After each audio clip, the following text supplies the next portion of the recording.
الطن تقدمت به البوليزاريو، ولكن حنا عارفين شكون وراء البوليزاريو. الجزائر بطبيعه الحال الجزائر شغلها الشاغل فتحتها علينا الجزائر. في نظركم الى متى وحنا هذا ما يسمى بالجاره الشقيقه يعني كتخوض حرب يعني مفتوحه ضد المغرب على جميع الجبهات القانونيه والسياسيه والدبلوماسيه، الى متى حنا غادي نبقاو نتعاملوا مع هذه الدوله الجاره الشقيقه بين قوسين كجاره شقيقه وكبلد عادي وعندنا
الطن تقدمت به البوليزاريو، ولكن حنا عارفين شكون وراء البوليزاريو. الجزائر بطبيعه الحال الجزائر شغلها الشاغل فتحتها علينا الجزائر.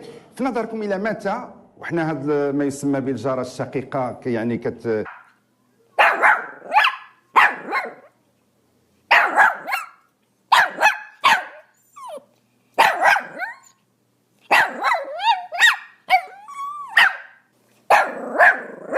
تخوض حرب يعني مفتوحه ضد المغرب على جميع الجبهات القانونيه والسياسيه والدبلوماسيه، الى متى حنا غادي نبقاو نتعاملوا مع هذه الدوله الجاره الشقيقه بين قوسين كجاره شقيقه وكبلد عادي وعندنا